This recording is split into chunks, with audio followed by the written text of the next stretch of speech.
Hello. I hope you're all doing well. Today I'm coming to you with a wrap-up, my March wrap-up. I know it's the middle of April, but we're just doing our best here. Anyways, without further ado, let's talk about some books. Actually, yeah, I gotta scoot. I gotta make room for my virtual book guys here. So in the beginning of March, I read Red Famine by Anne Applebaum. And this is a book about the Holodomor, which was a sort of man-made famine in the Ukraine that peaked in between 1933 and 1934, although there have been smaller famines before, and obviously the repercussions of the famine lasted much longer than that. This book had been on my list for a really long time, but given the war in Ukraine, I thought now would be a good time to read up about the history of Ukraine and understand a little bit more about the culture there, as well as the political situation of Ukrainians under the Soviet regime. And then also this book was published, I think, a little bit after 2014, so it did touch on modern politics a little bit. Anyways, I thought that this was a really great book to sort of acquaint myself with the area and the politics of the region, although it was very depressing and a little bit graphic at times. I mean, I think Applebaum really does sort of take the 1,000-foot view, but she's not afraid to report personal experiences, and towards the end of the book you have some graphic descriptions of what a famine looks like. Just a warning if you're not into that, but I did give this book 5 stars because it was very informative and really taught me a lot about a region that I had known nothing about. After that, I read The Space Between Worlds by Micaiah Johnson. So this is a fun sci-fi book where basically there are parallel universes, and in the Earth that the story starts out on, there are multiverse travelers that can bounce back and forth in between parallel universes, but only if their equivalent self on that world has died. I guess the idea here is there are multiple yous in multiple universes that are going along, and things are a little bit different because of some butterfly effect stuff, but overall you have many selves, and then if you die in one universe, you can then, the you from your universe can travel there. Anyways, I'm always very impressed by sci-fi authors who can actually, like, explain sci-fi concepts very straightforwardly. As we saw from this bumbling description, I am not very good about it. But anyways, I thought that this book was really interesting, very fast-paced and plotty, and yeah, I really enjoyed it. Basically, it follows Kara, who is a multiverse traveler, and she's a highly valuable asset to the company that runs these expeditions because she has died in like 200 plus worlds. So she is bopping around the universe doing her job, but very quickly gets sucked into the politics of her other lives in these other universes. So I very much enjoyed this book. I think I initially rated it a 5-star, and I would say it's probably like a 4 or 5-star. The romance in it, there's a romance in it, and I did not love some aspects of that, but you know, that's a small thing when it comes to the book overall. So 4 or 5 stars, an excellent adventure sci-fi book. After that, I read No Time to Spare by Ursula K. Le Guin, which is a collection of blog posts from Ursula's blog that she kept for many, many years.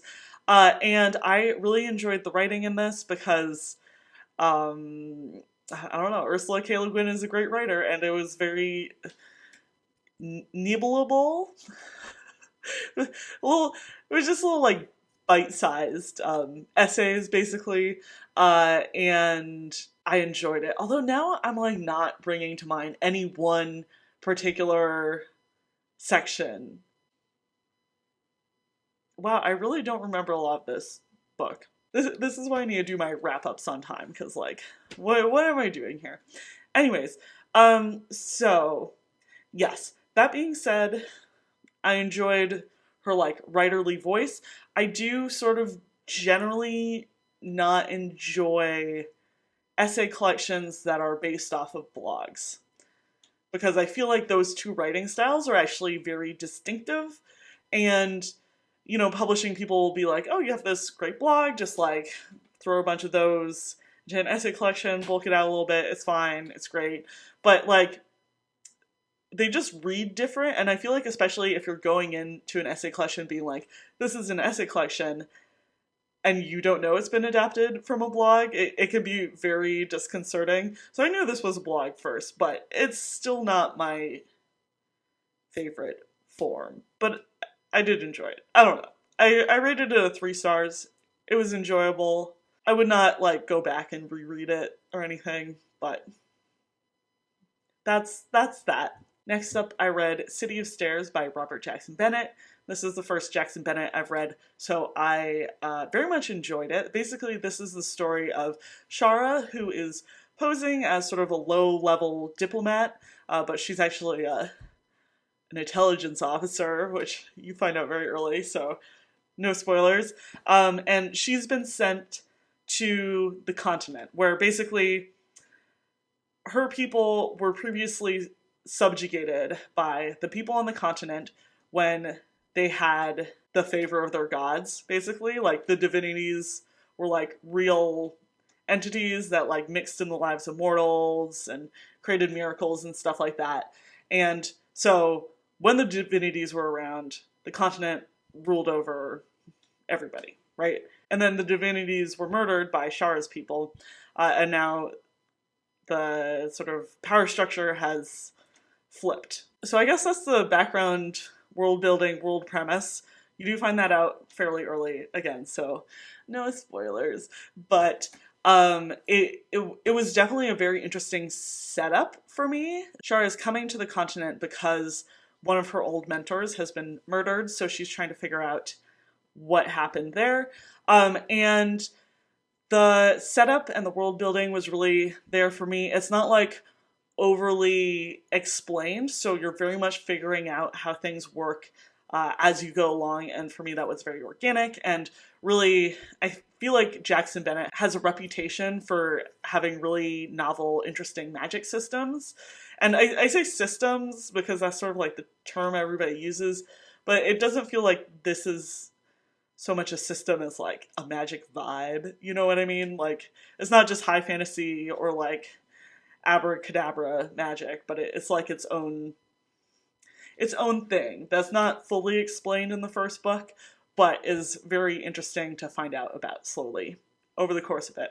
Anyways, so I really enjoyed this book. It is quite gory if you're not pro gore. I guess that's, as far as I can tell, that's what differentiates YA fantasy and adult fantasy. Is YA fantasy is more romance focused, and adult fantasy has like gruesomely killed people. Tell me if I'm wrong. Anyways, but I did really enjoy this. I am currently reading the next book in the series, so yay. And yeah, I give it 4 stars. After that, I read Information Doesn't Want to Be Free by Cory Doctorow. I almost quit this book in like the introduction, because the introduction describes this book as sort of like the sort of very overdone, like, this is how to be a creative on the internet, or like, you too can make money from your creative side hustle, which I feel like is maybe just something that I've seen a lot, but I feel like I know about that. So I was like, almost like, no, okay, this is not the book for me. But I was on a car trip, and I didn't have any other options, so I kept listening to it, and it actually became a 5-star book, because it turns out that this book is actually about the legal aspects of information and the internet. And you'd think that would be sort of dull, but I feel like he made a very interesting case against copyright, basically. I would say that the overall arguments of the book boil down to copyright doesn't actually protect artists. It protects middlemen. So it protects, like, if you're a musician, having your copyright expected for your music is actually protecting your label and it's not protecting you. And same for writers and artists and whatever. Like, you're protecting the conglomerate that's like getting the media to the user, but not actually the artist. And that was very compelling to me, in part because I've been really interested in the whole Spotify protest. I don't actually know what's going on with that right now, but at some point people were boycotting Spotify because of Joe Rogan, which totally makes sense, but then it became a bit of a bigger movement where musicians were removing their songs from Spotify if they could, because Spotify's like, what is it, asset allocation structure is like totally BS for artists. Like, they get basically no money from your plays. And I was reading a Twitter thread about how there was this one band that was like, yeah, we would love to take our music down off of Spotify, but we can't because we don't own our masters. Sony owns our masters, and Sony also owns a big share of Spotify, so what are we doing here, huh? Where's the monopoly police? Anyways, that was a tangent, but I did find that this book had a lot of really interesting insight into how copyright law works on the internet, and it also sort of convinced me that it's all BS. We think of copyright as a shorthand to protect artists, but I'm convinced now that that's no longer actually the case, if it ever was. So I rated this book 5 stars because I feel like it introduced me to like a new way of thinking about things. After that, I read Flights by Olga Tokarczuk.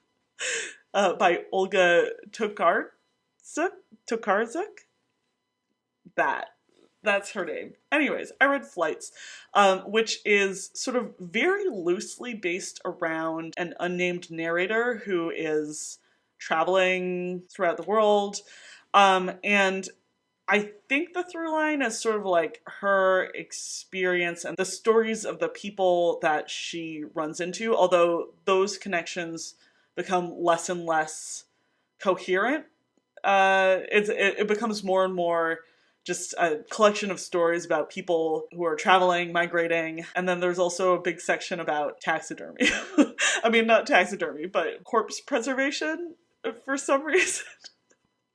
Anyways, I will say that the writing in this is completely beautiful. Like, the language is totally beautiful. There were some storylines that I was invested in, and there were some characters that I found very interesting.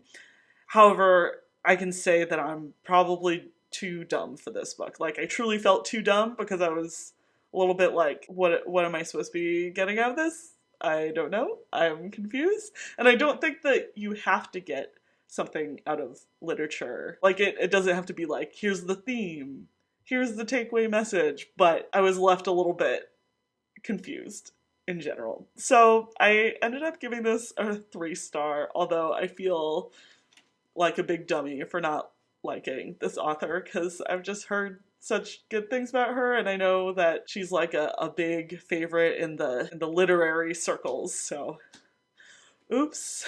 I'm gonna try reading, I know she has some books that are a little bit more narratively focused, so I'm gonna try reading one of those, and I'll get back to you guys on how I actually feel about Olga. Okay, cool.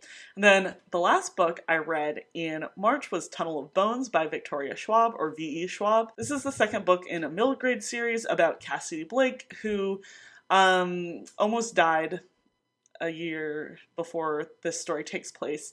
And she, ever since then, she's been able to both see ghosts and go back and forth beyond the veil, which is sort of like the ghost kingdom. And her best friend who saved her from the river in which she almost died is Jacob, who's a ghost.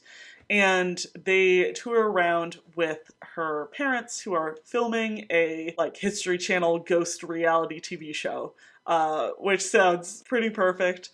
Anyway, so in this book, she's in Paris, and they're in the Parisian catacombs when she accidentally releases a poltergeist, and she has to figure out how to put that genie back in the bottle or something. So I did very much enjoy this. I wasn't like entirely grabbed by it, but I feel like Victoria Schwab is a very good storyteller. Like, her plotting, pacing is very much on point, even though I realized I'm not such a big middle grade fantasy reader. Like, I wish I could get more into it, but I think it's something about the language component that I find not as interesting as it could be. But maybe I just need to find some really striking, grabby ones. We'll see. Anyways, so I rated Tunnel of Bones 3 stars. Yeah, that's it. Those are the books that I read in March. If anybody's keeping count, it's 7. So again, much better than last year. Have to say every single month, just so you guys know that I know and I'm appreciating this. I have a pet theory that it's like I've been trying very hard to not get into genre ruts or like author ruts where I just read the same author back to back to back or the same genre back to back to back, because I do feel like that can sort of drain, like even if I'm feeling very motivated by that genre or by that author at the beginning of my binge, by the end I'm just sort of like drained of all desire to read. Whereas like if I read a fantasy and I like really decide like, oh, I'm in a fantasy mood, I should pick up another one, picking up a different genre can actually just like keep that enthusiasm going. Anyways, I'm just out here overanalyzing my own reading habits, as we all do from time to time, but that is it. I have some fun videos coming out for you in the next couple weeks, but I'll let them speak for themselves, and yeah, I'll talk to you guys later. Bye! This is why I need to do my wrap-up. Sorry.